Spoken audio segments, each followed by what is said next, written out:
sit. Welcome to the Dynasty Nerds Fantasy Football Podcast, where we discuss Dynasty strategy, rankings, and all things NFL. So get ready to geek out on fantasy football with your host, Rich Dotson. And welcome to the Dynasty Nerd Fantasy Football Podcast. I'm Rich Dotson. He's Matt O'Hara. Hey. He's Garrett Price. How's it going? And we're back talking rookie wide receivers. If you missed yesterday's episode, you didn't miss much. You say error? Error. Yep. There's some errors in this one. So planning them out. Yeah, I mean, if you want to hear about the number one receiver in his class, Travis Hunter, check out yesterday's show. If not, just listen to the first part and then There's 15, 20 minutes. You're good. Yeah, that's it. So we're back with another wide receiver episode. But got some news, folks. The number one receiver is already number one, so it can't be passed up. And we've got some more turkeys to deep fry. Gobble, gobble, gobble. I love Thanksgiving so much. All right, you want to just kick this thing off, man? Can we please? Yeah, all right. I want to get through this as quick as possible. All right, the first wide receiver up today, Luther Burden III, Missouri wide receiver, 6 foot tall, 206 pounds, 8.5-inch hands. He's 21 years old to be 22 in December. He ran a 4.41 in the 40 at the combine and a 1.54 10-yard split. He didn't run any other drills or jump or any of that good stuff. But last year at Missouri, in 12 games, he had 61 receptions, 676 yards receiving, 6 touchdowns, 9 rush attempts, 115 yards, and an additional 2 touchdowns. He did all that on 81 targets. He was credited with 3 drops for a 5% drop rate. So Luther Burden, he was the number one prospect at wide receiver in his class. So he's been a big name for a long time.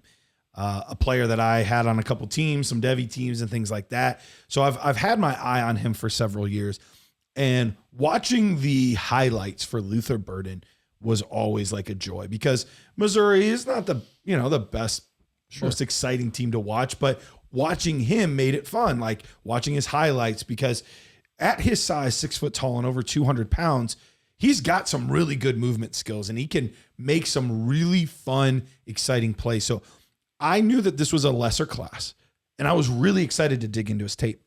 And so I'm watching the tape and I'm watching the tape and I'm watching the tape and I'm like, I don't hate it. I don't love it. There's a lot of screens. Yep. A lot of screens. A lot of manufactured touches, a lot of screens. Which I don't love. That's can we say, when you say a lot, 75% of his catches were within the 10 yards. Yep. His ADOT was 9.1. It's like, dude, straight from China, manufactured. So there's definitely some good things on tape. He's a physical player, lots of after the catch ability, very quick, twitchy, even 4.41. He looks like he's faster than that, but I think he's just because he's so quick. His speed is real easy to see. Yep, absolutely. When he's running. But watching his tape, there was something that kept nagging at me. Mm-hmm. And I was like, what is it? Like, his tape reminds me of someone. Yeah. And I can't quite put my finger on it.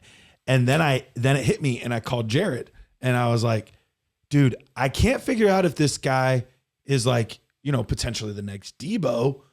But the part that terrifies me is the tape that it looks the most similar to is the Jalen Reagor tape I watched. Listen, I'm not going to BS you here at all. I had the same exact conversation with Rich yesterday. He called me and said the exact same name. He's like, this wide receiver class sucks that we're going to talk about tomorrow. And I'm like, yeah, man, it's not very high. It's and ridiculous. I was like, well, you got Travis Hunter. He's an alpha. He's a unicorn guy. And I was like, well, you got Luther. And before I even said Luther, he's like, dude, he's Jalen Reagor. Oh, that scares the crap out of me. So it's crazy that you called.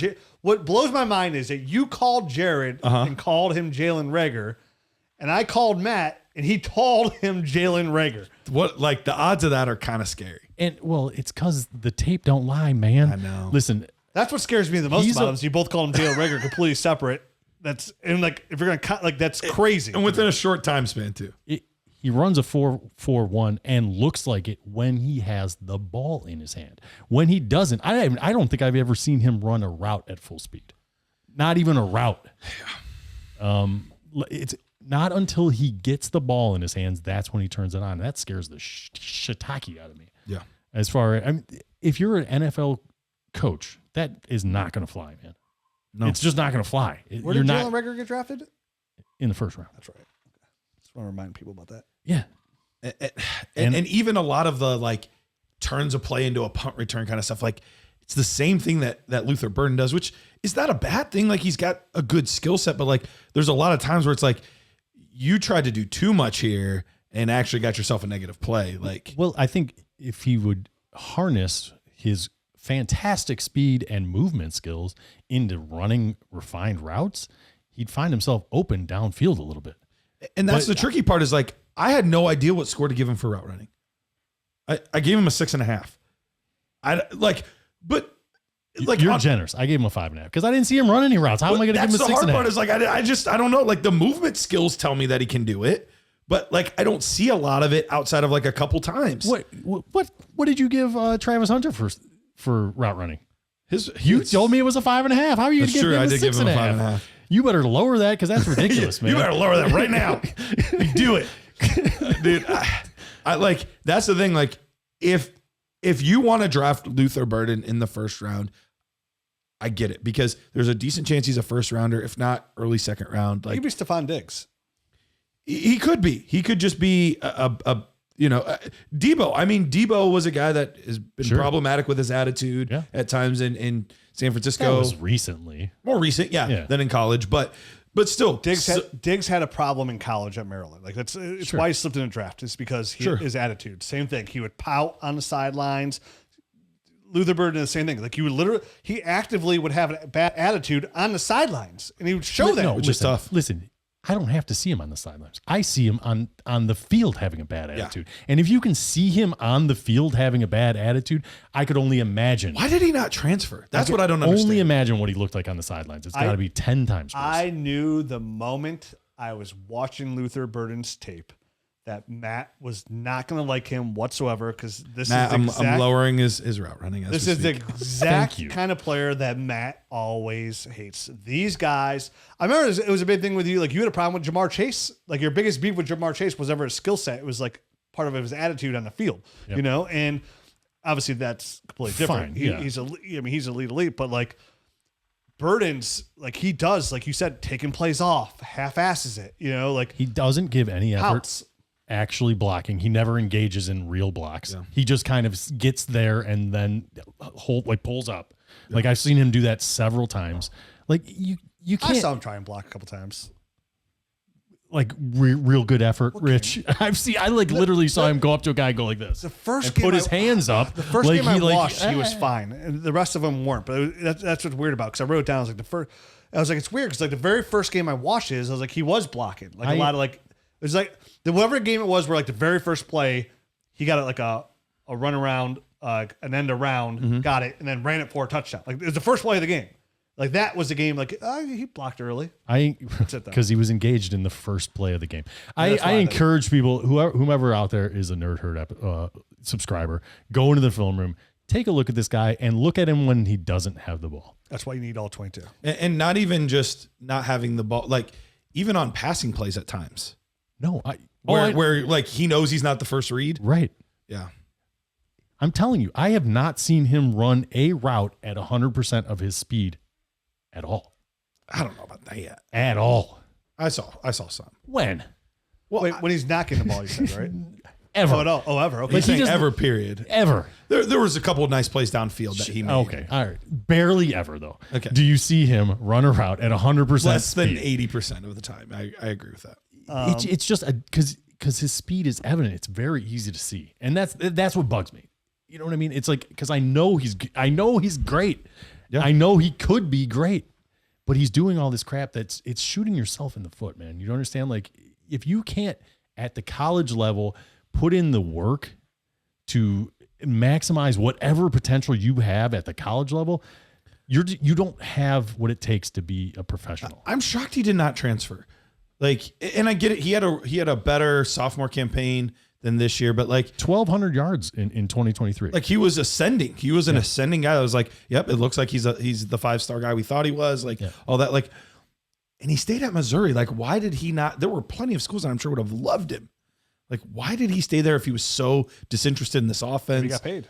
Maybe the NIL money was just so good. See, what's weird is, for Jalen Reagor, for that comp, like, I never liked Reagor. I actually ended up getting one share of Jalen Reagor. And I remember, like, I'll tell him that if I say, like, I always blame Ray Garvin. He was big on him. Because Ray Garvin. He sold me on him too. And I was like, I'm in. He was his number one supporter. I mean, he was all over, like, Jalen. And I was like, I just don't really see it. I remember being on the podcast, like, I don't really see it. Then I got the first round draft pedigree. And I was like, I remember I took one share, but I took him over Justin Jefferson. Because it was the one time I took him over Justin Jefferson. What a massive mistake. I didn't see it. Now, with Burden, though, I do see the upside. Like, I do see the acceleration. I do see that 100%. Speed. I love the way when he does go, like the way he's able to stack defenders and get like on top of the ball and track the deep ball. It's because he's super fast and super quick. I like his hands, man. They're very sudden. Really I like the way he's able to adjust his body. His body control is elite. His yards after the catch is his superpower, right? Like, absolutely. He's absolutely dynamic. He's elusive. I mean, his angles are fantastic. Like, he can outrun guys. He can make guys miss. Yes. He can do anything and everything with the ball in his hand. And you're right. He sees angles really well. Yes, he is a playmaker. So I really like his upside. But like you said, that massive red flag, and not only was it that a red flag for me, but I actually moved him down my rankings when I found out. I swear, when you both said when he reminds me of Jalen Reagor. You put in a group text right before the show. I was like, oh, hey, guys, Luther Burden, man. Like, we were talking about a class, and his came up, and you're like, he reminds me of Jalen Reagor. And I literally wrote, wow, capital letters, exclamation point. Matt just called me and called him Jalen Reagor. And the moment you guys did that, I was like, okay, dude, I have to move him down my board. Because I was willing to slightly look past some of that like stuff, which I really shouldn't have, of like the lack of effort and the half-ass in it and not run all these routes, like, cause like he's so dynamic with the ball in his hands and like manufacture touches and all this. Like, I see a lot of people have him as their number one receiver in his class, like across Twitter and X, like, and I see he's ranked really high. I know, like, I think Lance Zierlein has him as his number 2 receiver overall. I think, if I remember right, I think he's number 1. Is he number 1? Well, It's on the, you're right. He's number 2 because Travis Hunter's number 1. Okay. So it's like, but it's a different tab. It's like wide receiver / corner. So he has like own category, but yes. So like, I mean, to me, like he could be like, I think his like ceiling, like which is a good ceiling, like last year's Jerry Jeudy, Sure. Something I kind of compare it to. Could he ascend into like a high end, like ceiling of Amon-Ra St. Brown kind of esque, like in that category. So there's definitely a lot here to like. Like again, I know you guys are really like doo-doo. There is. That's why I have a hard time with it. I want to stress that I think he's got all the physical skills. What was your score for him? Like just tape score? Because I have him a 75.7. I dinged him quite a bit. Yeah. Oh, did you? Okay. I knew 100% Matt was gonna. He's got like a 66 or 67. Oh, dang. I saw him alligator arm some. How did you dig him that much on like this sheet though? Like, hey, I just on like the skills. Nobody mentioned that. That's actually a good point. I had that in my notes as well. There are too many times that I saw on a tape the middle of the field where there was footsteps and he would alligator arm balls. He was hearing footsteps for sure. He hears footsteps. Speaking of Jerry Jeudy, that was one of your biggest things with Jerry Jeudy. So that's funny. It's like it's honestly double dings. You know what I mean? Like if I got a dude that's making business decisions and kind of not putting the team first in that respect, and then also dogging it, like I have a hard time believing this guy is going to all of a sudden turn it on in the NFL and he's going to be all about the team and he's going to be doing all the right stuff. I think this dude's. But the hard part is then destined. you see other times where he makes like incredible one-handed catches down the sideline to win games. Like, yeah, I mean, it's there. All the talent's there. I'm looking at Lance Zierlein's profile here because I want to see what he has him on there. His last thing says, because he always has these quotes sometimes for sources, an NFL national scout list. I think he got bored with that offense. His playing style is like Jerry Jeudy, but with Amon-Ra St. Brown's hands and toughness. There you go. We'll see. That's an NFL. I don't know that he has Amon-Ra St. Brown's hands. I don't think he does either. I don't agree with that. I don't agree with that. You see flashes of it. I was talking about like how like Amon-Ra, like when he gets the ball in his hands. Yeah, that's sure. Tough player with the ball in his hands. Yeah. Sure. Not his hands. Not his actual hands. So yeah, so ceiling comp, Debo, floor comp, Jalen Reagor. Where would you guys feel comfortable drafting him? I'm not drafting him. I have him. So you're not comfortable drafting him? I'm not comfortable drafting him. Listen, I just don't think. I think there's too much working against him. I have him right ahead of Caleb Johnson, right behind Jackson Dart. So that means you're not sure you would use a first round pick on him. I am not sure I would use. Let me tell you this because I'm already ahead. Because I think I'm in the same boat. As of now, I'll give you a little. Next week's first player we're going to talk about is Emeka Egbuka. And I can't wait to hear this because I get this stupid ass shit about being too good. You went to Ohio State fan. Emeka Egbuka right now is my number 2 overall receiver. I want to say this. Like, let's also remember. Like, I don't remember how you guys were, but like, I didn't like Trey Sermon, even though he went to Ohio State. Yeah, we doo-dooed on him. Yeah, like didn't like him. Mayan Williams, we talked about. I think he's like my lowest rated running back of all time. Like, just because they wear the Ohio State uniform doesn't mean we're going to artificially bump them up. Never. I say this all the time. I will never bump a player because they went to Ohio State. And most of the time, I do the opposite. They get really good players. That's all. Yeah, they do. Sorry. I mean, do you not like Garrett Wilson? Do you not like Terry McLaurin?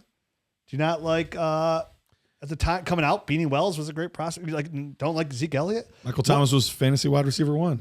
And one quarterback that I ranked higher than I should have at the time was the dude that won Cardale Jones. That one stretch, he just had a big arm and looked really good. We were lower than consensus on Chris Olave. We were lower than consensus on Olave, actually. Yeah. So, but anyways, I'm still kind of low on him. I don't think he's physical enough. Yeah. Emeka Egbuka is somebody like I feel like he's. Speaking of Amon-Ra, that was actually kind of what I thought of Emeka Egbuka because just always in the right spot, doing the right thing. Yes. Hard worker. Like I liked him significantly more than I liked Luther Burden. All right. I like Jalen. Hey, I'll tell you what. Going back to that. The more I watch, the more I like Jalen Royals. And when it comes to wide receivers, like I like. I'm Jalen trying Royals. not to artificially like bump him up because that's when I mentioned that last show. That's the one that I'll be tempted to like artificially bump up because of how bad. Both of you guys is. do yourself a favor. Go in the film room. Go back to the 2024 tape.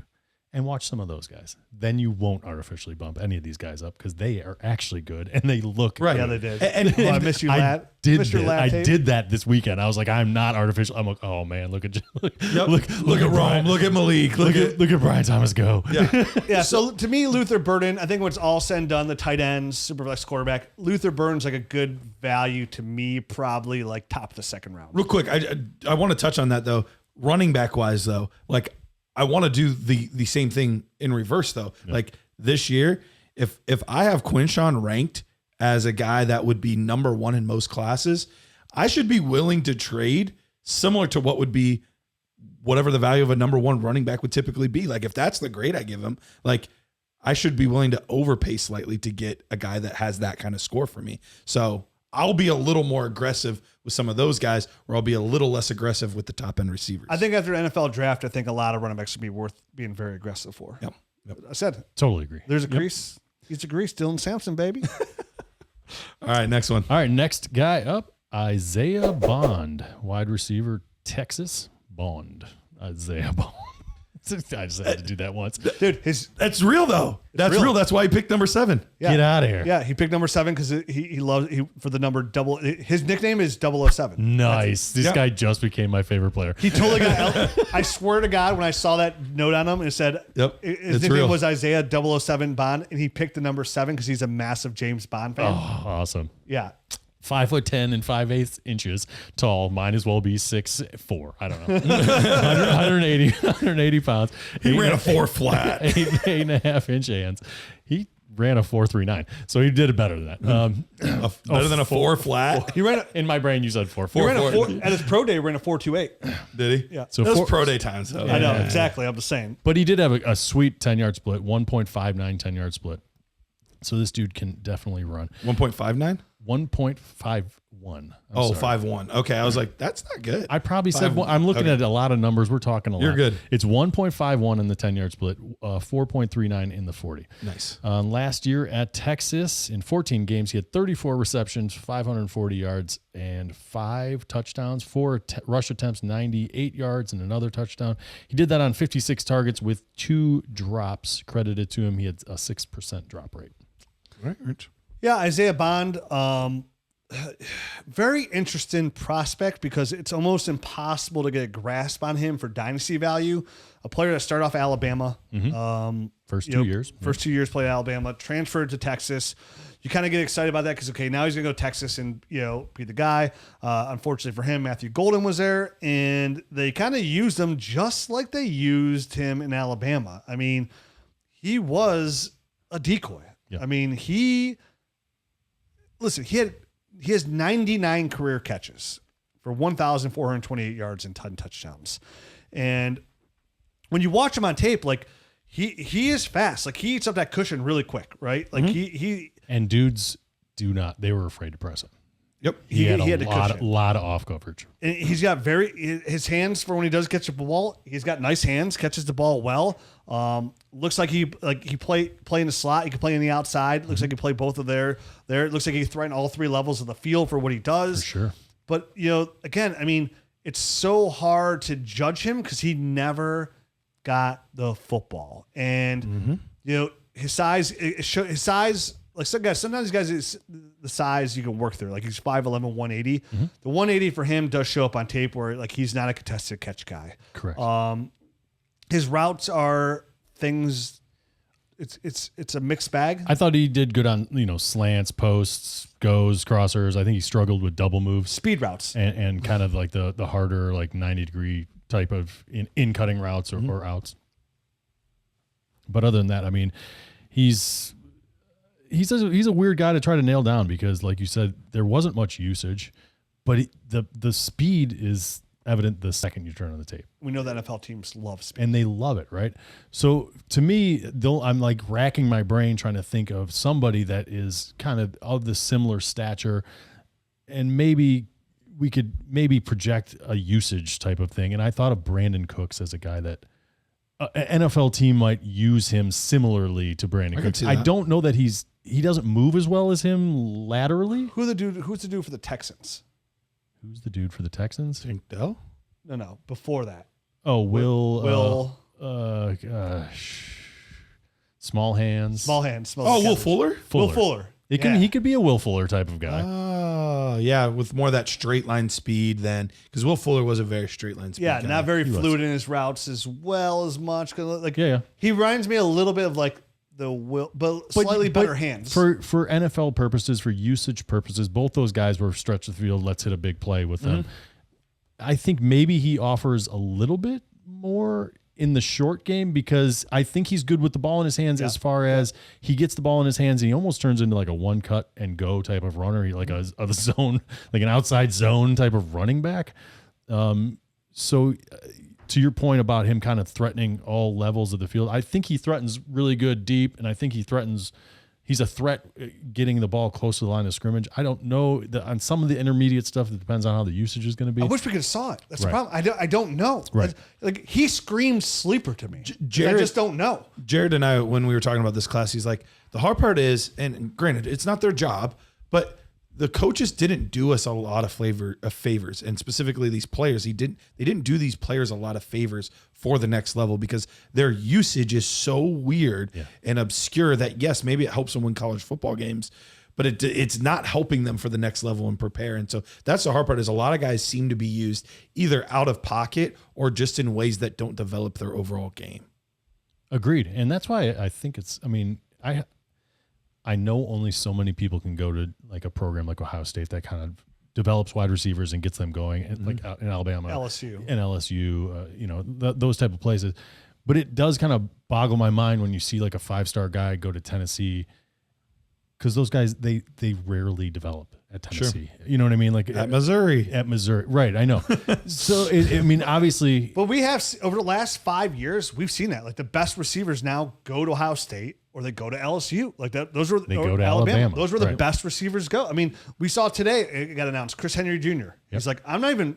Just so you know, I'm shut down my recruit. Right. Like I'm going to Ohio State because they know how to develop receivers. Like that's where I'm going. He's the number one wide receiver recruit. It's why Jeremiah Smith went. You know, it's like why you see Ohio State go there because they have Bryant. They've developed these wide receivers, and you're consistently seeing these guys go in the top 12 of NFL drafts. The LSU guys going in the top 12. Right. Alabama guys go in the first round, and it means a lot. These guys have definitely not NIL deals now. Like they're like, hey, this is my best chance to be a first round NFL draft pick. Absolutely. Yep. So I don't know. So to your point, hard to figure out what he's going to be if he's got more untapped potential. Yeah, he ended up with a 72.53 for me. You guys mentioned the contested catch. There's like he got the worst score actually for me in that. Like I don't see him being used that way, and when he was, it looked rough. So he's not going. But that's not his skill set for the next level. He is a speed merchant. I think he even plays a little bit faster than his 4.39. Like he looks closer to like a 4.3 flat kind of guy. So I do think it's interesting that transferred from Alabama, went to Texas, replaced Xavier Worthy, and he's a lot like a Xavier Worthy. Like he's gonna probably be used at the next level. I thought Xavier was a better like, route runner. I think so too. Xavier was more fluid. Xavier Worthy got a 75 for me. He got a 72. So He got a 73.1 or something. Okay. So we're not far off. yeah, Worthy's the. similar.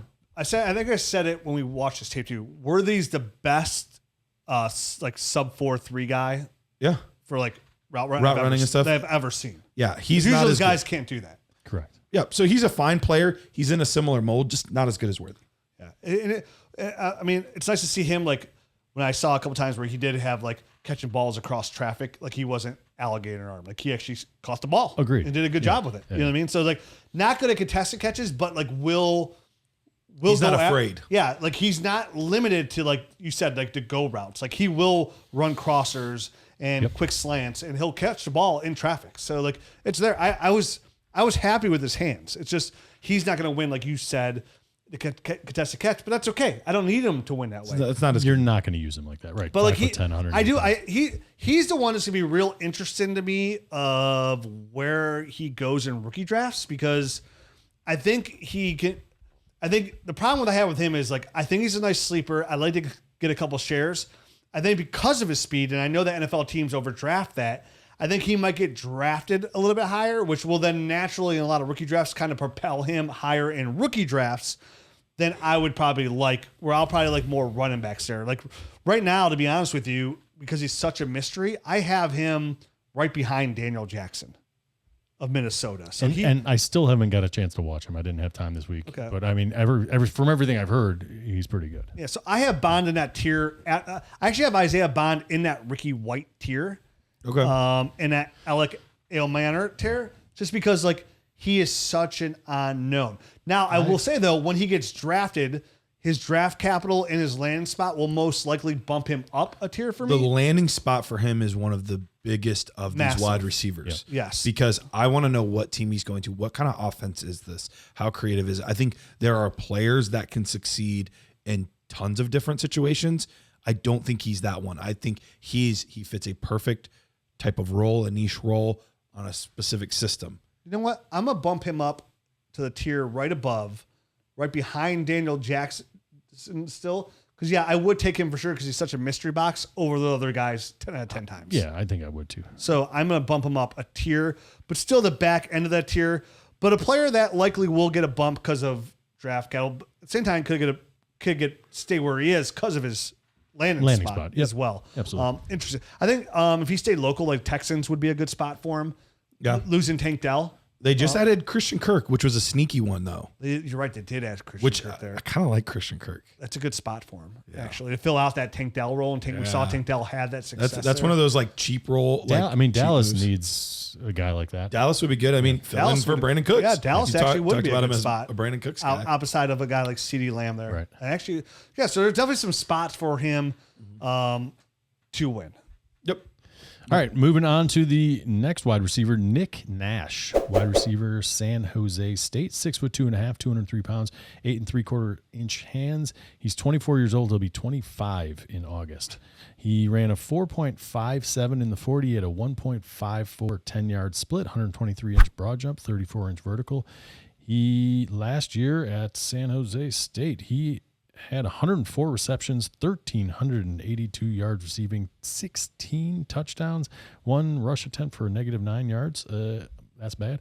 He had 171 targets last year. And credited with 6 drops. His stats are the biggest.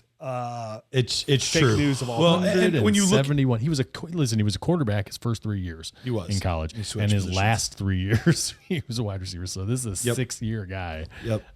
He's old. Yep. He's So, old. a player that switched positions, and you can see that in his route running. Yep. He's incredibly stiff, but you're like, well, how does someone get to 1,300 yards at being stiff? And like, well, if you watch this is a true air raid system. Yep. Like he is running go route after go route after go route after go route. I have linear in capital letters. And he was almost exclusively in the slot too. 93.6% of the time he was in the slot. And part of that reason, the couple times I saw him out there, not in the slot, He can't it get was off the line, not dude. good. Can't get off the line, dude. Second lowest release score in the class for me. Yeah. Dude, when he's lined up behind the line of scrimmage, he might as well be wearing a trench coat, sunglasses, and have a mustache, because you know what's coming. You know there's nothing under that coat. You know what's coming. I thought that was going to be like an Inspector Gadget joke for a second. Herbie McGurvey. True. Go, gadget, go. Yeah. Boing. The wrong kind of boing, though.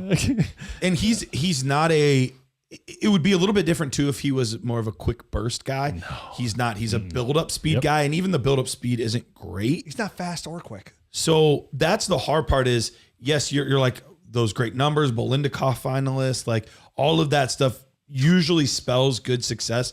But honestly, I think this was more a case of just peppered with targets and subpar schedule. I see like a smaller, not as good Alan Lazard. I'm fine with that. I'm fine with that. That's what I see when I see him play. I'm like, I mean, honestly, he's one of the most stiff runners I've ever seen. But like, he looks like Alan Lazard looks in the NFL in college. Yes. Against the competition. He was San Jose's against. So it's like, it's just not going to hold up in the NFL, in my opinion, as far as just. I don't even think he can make an NFL roster, if I'm being honest with you. I mean, he's got a 65 for me. His dynasty upside's more hype than hope. His ceiling's so low. It's the only reason he even got like in the 60s is because I had to give him some decent scores for catch radius, and contested catch. Yeah. Yep, I had to give him some good scores for that, but other than that, I mean that's really it. I was gonna say something else, but it's not even. Yeah, I mean, he timed the ball really well. Yeah, going up against the football. He's tall. He can go up and get it. He can go up and get it a little bit, but he's athletically limited. It's true. He could go up and get it against his competition. Yeah. But I don't think he can do that at the NFL level. Not like true elevation. No. Like, it's just like. He's an XFL, UFL player. Yeah. Agreed. Yeah. There we go. That's probably the perfect definition right there. If he was drafted before the 7th round, I'd be very surprised. Okay. If he was drafted, I'd be surprised. Well, if you want to, if you want to go back and you want to, I think the big thing here is watch the All 22 film, right? Yep. And see what we're talking about with Luther Burden, especially what Matt's talking about. There's a really good way we can do that for the low price of $10. Right now, if you partner with our partner and you go check them out, which again, once you actually get in there and download the app, the FastDraft app, which is you go to the App Store, look up FastDraft, download it, or go to draftfaster.com, get in there, use the promo code NERDS. You got to do that. Deposit at least $10 and play a game. Like Garrett said yesterday, you actually have to enter a contest. If you do that, we're going to give you a free year of Nerd Herd. And Dynasty That's like $70. $70 for free. Doll hairs. They're going to match your deposit up to $25, 100%. And you go, okay, why would I do all that? Just, all that work effort to get a free year, whatever. Like, you also have a good time to play some best ball. Right now with rookies, they're holding contests where you get in there. The drafts, since they're only rookies, they're super fast, under 5 minutes. You get in there, create your big board, and you're going to play in these leagues, like 12, 10-man leagues, draft rookies for really, really good. I mean, if you're looking for good prize pools right now, FastDraft is that. Yep. You get in there, have a draft real quick on these rookies, use all this information, dominate your competition, win some good money. And on top of that, we're going to hook you up with a full year access. So you got to remember, if you get a full year now, which is April 1st, you're going to get this whole rookie draft class and next year's whole rookie draft class in a film room, a whole year with the app to better your Dynasty team. Get in there, use the promo code nerds, check it out. I can't wait till they open everything else, like all the other fast drafts are going to have. So right now it's rookies only. I'm having a good time in there because it's so quick. And I have a couple of minutes. I'm getting there and there's so many, I got a lot of Dylan Sampson shares, I got a lot of Quinn Allen. Yeah, I got a lot of Quinn Allen in there too. I got a decent amount of. I'm single-handedly driving up his ADP. Yeah, I got Jalen Royals. I got Daniel Jackson, so far watching these guys. So check them out. Deposit $10. See if you like it. See if it's a good app for you. If you like best ball, which all of us do, it's why Underdog was just valued at over $1.2 billion. Yeah, pretty nutty, buddy. Saw him on the baseball game the other day. And get in there, draft some rookies, use that promo code nerds, get a free year from us. If you're an existing Nerd Herd member, we're going to send you a free shirt. You're going to be walking around looking sexier than ever.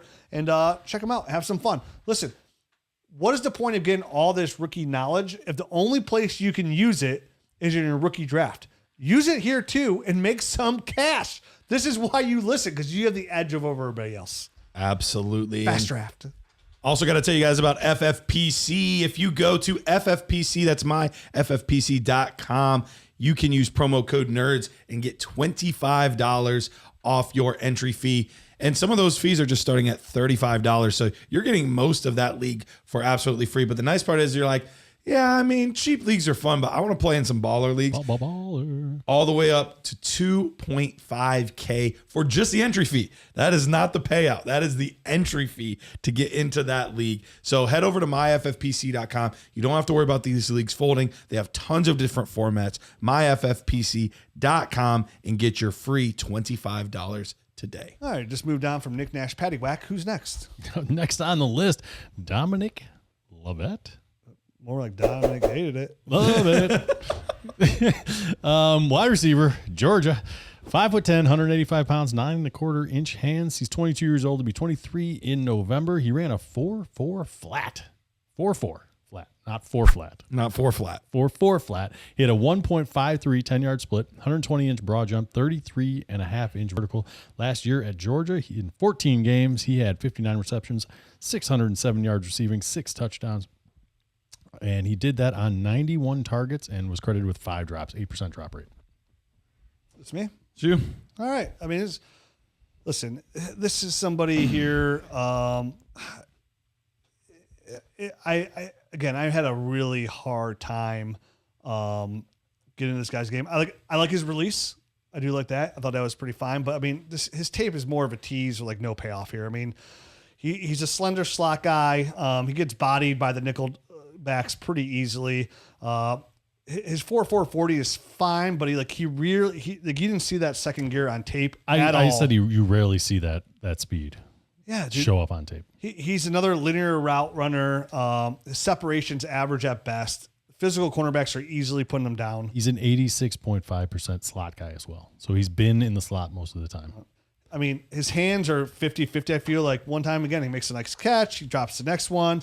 No consistency. He was credited with only 5 drops, but I felt like I saw more than that on tape personally. It wasn't even, that was definitely part of it, but there is like little to no catch radius. Yeah. If you do not get it right on the numbers, he's not reaching behind him. He's not catching it over his head. It has to be right here or I'm not catching it. So it probably wasn't credited as drops. Sure. But there's no catch radius at all. Agreed. I mean, he's weird because he's like when you watch him around, like he could be smooth, but like he's a stiff runner. He's got no extra juice there. There's no juke ability. A lot of his targets, even at Georgia, were short targets.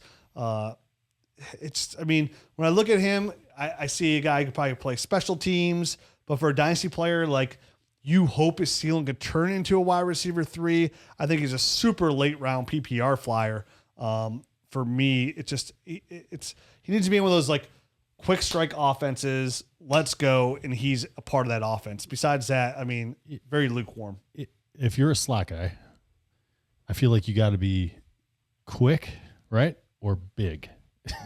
And you got to be able to separate, because that's kind of what you need to do as a slot guy, right? Separate, show your numbers, be reliable.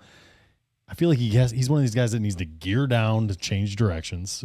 So the separation already isn't there. How do you use this? I mean, how do you use it? Because the only time I saw him run 4.4 was on go routes. Mm-hmm. And that's it. I mean, other than that, he's this very limited player. So I just don't see how any of what he does translates into fantasy success. He might be on an NFL team. They might use him on special teams. He might be a guy that they throw out there every once in a while to run a deep route. Jamari Thrash. But he's not going to be used consistently, and I see no fantasy value. The last thing I say on here in my notes is pass. Because it was weird because I was looking for somebody. Pass. Oh my God! Well, is it pass? Period. Pass. Period. Pass. That's wild. There's a lot of synergy between us right now. Yep. That's crazy. You mentioned Lance Zierlein earlier, and this was a guy that Lance Zierlein had ranked fairly high. His score was like not super far off from some of the top tier guys. So I was like, finally, like this will be the guy that I get into. Yep. I couldn't understand it at all. I did not like the hands. I did not like the catch radius at all. And I looked it up afterward because I was watching the Florida game. I think the Florida game was the first game I watched of his. I want to say he caught 7 passes. 6 of the 7 were on screens. Mm-hmm. Yeah, a lot of those. And I was like, this is an absurd amount. Like 3, okay, I get it. But like almost literally all of his production was off of screen. So I looked it up. 42 of his 59 receptions were either behind the line of scrimmage or short passes. 7.2 ADOT. 2 whole yards lower than Luther Burden. Yes. Which is pretty scary. Like 26 passes were at or behind the line of scrimmage. He's not special. 26. He's not special with the ball in his hands. No, he's fine. He's just okay. If he gets daylight, if he can get an edge, then that's what he's going for. But he's not going to make people miss. Dude, Garrett, you're right. Because like Lance is like honestly one of my favorite like draft analyst people. He's really solid. I respect. Like I read every scouting report he ever puts out, and he's got Dominic, Lovett, and Nick Nash pretty high. And I don't understand it. I don't understand it at all. I think it might be one of those things where guys are getting artificially pushed up just because there's so many bad players. Somebody has to hit. But sometimes classes just suck. And I'm sorry, from what I've seen through the 3 shows that we have so far, overall this class just sucks. Now, there's like 4 guys that I'm interested in so far. And those are to varying levels even. Right. Yep. Like we'll see. We've got the Iowa kids. We've got Golden, we've got Kyle Williams, Ibuka, Trey Harris. Like, there's players to still scout. I think that next could week redeem it. Yeah, I think next week we're gonna come away with like, you totally redeemed yourself. I sure hope so, because right now I think for a 2-show period, we recorded these in the same night. So for like a single night of recording, this might be the single worst group of players, regardless of position, that we've done. I think so. Agreed. We usually fly through these guys towards the end at like the end of a after the mid-show read and stuff. No, I mean like at the end of the tail end of even like the wide, you know what I mean? The end of the last show. You know what I mean? I mean, Garrett does try to do a receiver. good job of breaking them out and put all the top. Like we always start a show with one of the top guys. Like he tries to pace it out so the show always starts with the top guy. But these guys some of these guys had names, so that's why they got there. You know what I mean? Bond had a name, right? And right. Luther Burden. I'm excited to watch Xavier Restrepo out of Miami. We got Mecca Ibuka, Jaden Higgins out of Iowa State, Jalen Knoll. I'm excited to watch Restrepo, but that he did not run at the combine and then the 4.8 pro day. I heard he said he's like, I normally shouldn't have to say anything, but I have to put this out there. Before I ran the 40, my hamstring tightened up. And he's like, and maybe I shouldn't have run. He's like, but I'm a competitor, so I did run. And I heard like he was timed out earlier, but he did put that out there. He's like, I did time my. That helps. It didn't make sense that he ran a 4.8. I knew he wasn't the fastest player, but I thought I was going to see a 4.6 out of him. I didn't think a 4.8. Trey Harris, Matthew Golden. So we have some guys to talk. Dude, Jack Beck. Yeah. Yeah. So there's definitely players next Yeah. week. It might redeem itself. 100%. Is it Beck or Besh? I think it's Beck. Okay. I think I've heard both. Okay. Just curious. Because it's a CH. Yeah. All right. So moving on, Ja'Cory Brooks, wide receiver, Louisville, 6'2", 284 pounds, 9-inch hands. He's 23 years old. He'll be 24 in October. He didn't run anything at the combine. And last year at Louisville, he was previously at Alabama, but last year he transferred to Louisville. In 12 games, he had 61 receptions, 1,013 yards, 9 touchdowns, and he did that on 93 targets. He was credited with 7 drops for a 10% drop rate. We're talking about Juice Wells again?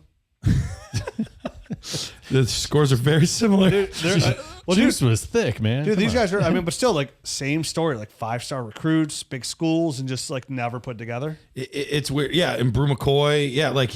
So it's weird with Ja'Cory Brooks. When I was watching his tape, I noticed that, like, he had good numbers, but it seemed to be on a lot of, like, broken plays, bad, like, routes from defensive backs. And so I'm, like, watching more and more, and I didn't see a lot of contested catches, which I expected to see more, especially looking into some of the numbers. It looked like there should have been more. And so I was like, He had 16 contested catches credited to him on 23 contested catch. I think he has no choice targets. because he can't get separation. Well, and that's the thing Big I was time. looking for. I was trying to see those, and I didn't see him on the much games I either. Yep. watched because I saw that on PFF as well. And so that's why I was trying to see, like, how is he winning? I'm watching the tape, and it's a lot of broken plays. So I was like, all right, I almost never do this. I want to go watch a highlight tape of Ja'Cory Brooks. I want to see, like, where are these contested catches? Almost the entire highlight tape is DBs falling down, missed coverage, him being wide open, like the quarterback extending the play so that way he has time to get open. Like, it felt like almost all of his plays, specifically his big plays, were just on flukes.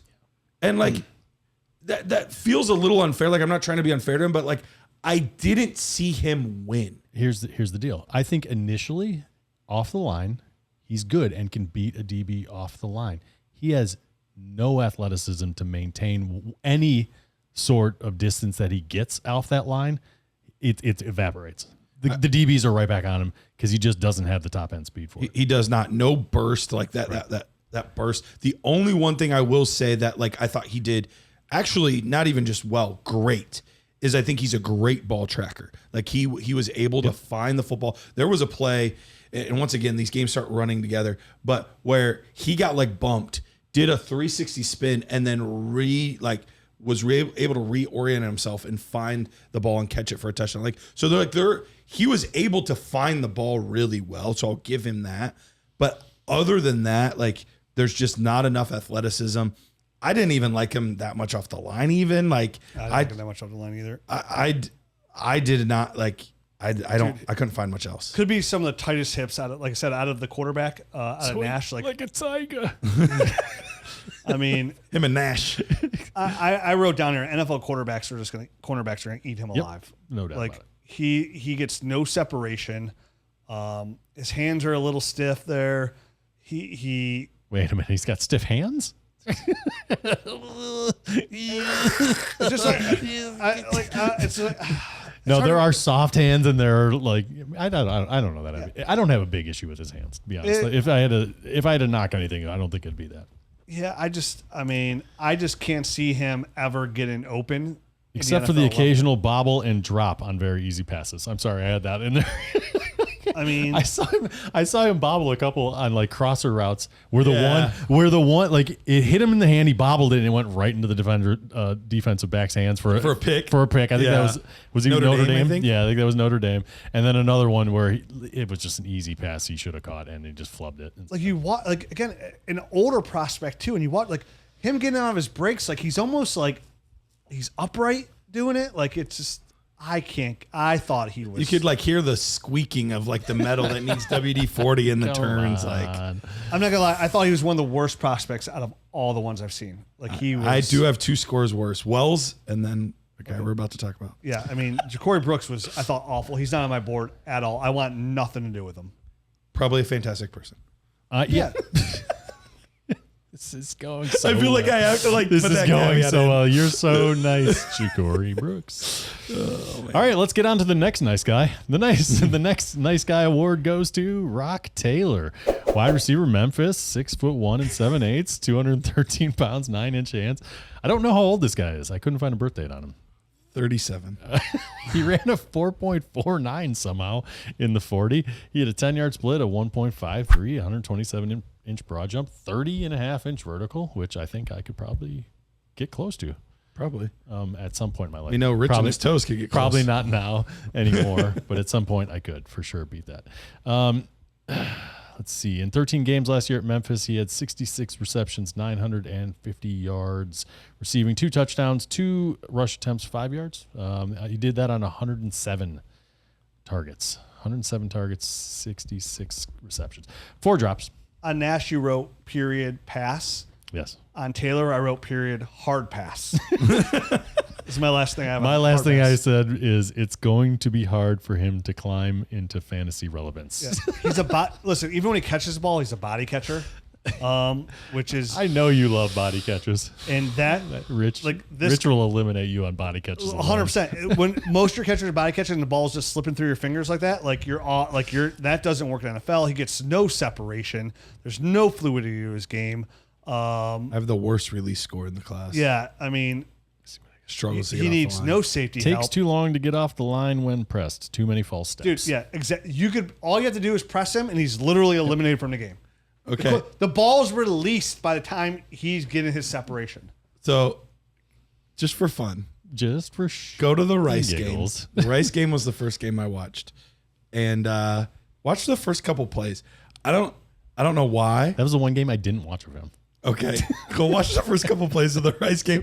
I don't know if he just got done watching Josh Allen run the 40, if he's a big Office fan and loves Mo Shroot, but he literally, he was doing the thing. I can't wait to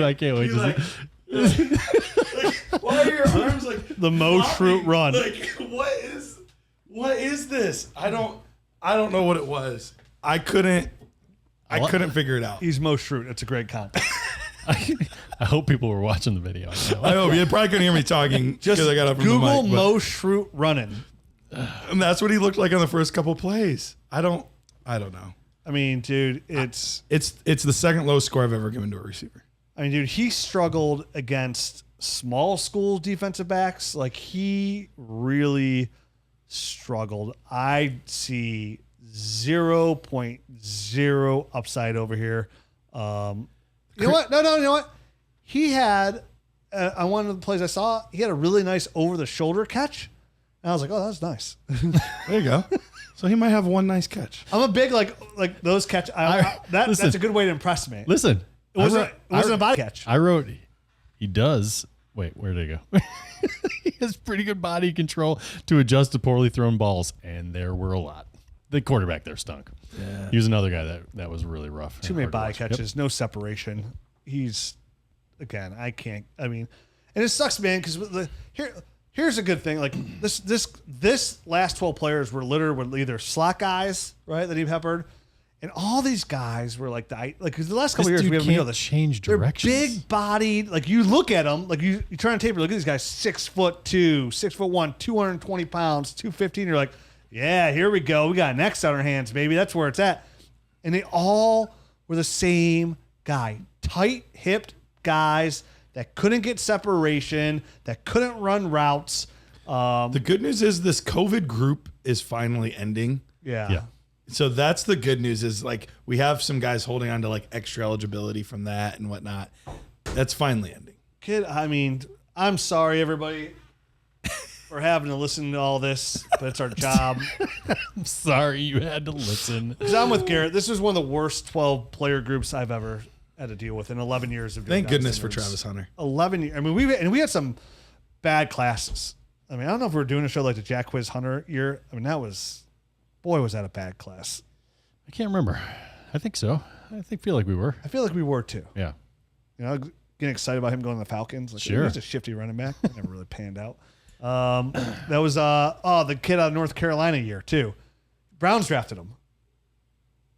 Oh, yeah. No, the wide receiver out of North Carolina. So I think big body, strong receiver, couldn't get separation. Can't remember. Can't remember his name. You know, I know who you're talking about, though. you know, the David Bells to actually get, the world out of Purdue's. Might as well be Quincy Morgan. Who cares? I mean, Yeah. So listen, this was a rough 12, but there's a lot of guys ahead of these guys that we're going to be excited about. Again, all those running backs we covered, great. You know, some quarterback stashes, some upside guys there. We got 12 more receivers next week. You know, if we just imagine if we would have mixed in some of the next week's receivers of this class, it wouldn't be so down. Correct. But it also gives us a good thing to go out with. Yeah, A out with the bang. So there's some really good prospects next week to talk about. I am genuinely excited to jump into film on these guys because a lot of them are the good. first 4 guys on the list next week. I'm excited to at least watch their tape, and really even the last guy too. So 5 out of the 6, I've heard great things about, or I've seen great things in their game already. Yeah, I did a Mecca. He's my wide receiver 2 so far. Yeah. I've seen a little bit of Jack Beck, mostly because unfortunately Jack Beck's brother was one of the people killed in New Orleans on that car thing. And I was like, oh, Jack Beck, he's a senior, he's coming out. And I kind of just get into that, and I kind of watched just a little bit of his game. And I was like, oh, he's pretty good. Senior Bowl MVP? Yeah, I was like, he's pretty good. And then it came out the Senior Bowl. He's a Senior Bowl MVP, so I'm excited about him. I said Trey Harris. Heard so much about Kyle Williams that I'm excited. Like people that I trust, in the Dynasty community that I like a lot, are real big on Kyle Williams. So I'm really excited about him, and of course the Iowa kids too. So a lot to talk about next week. But this was a bummer. It really is. It was. But we knew this. We knew this was a weaker wide receiver class and a weaker running back quarterback class. So is what it is. It is. We still got to draft some guys. See you next week. We still got to not draft some guys. Yeah. Adios.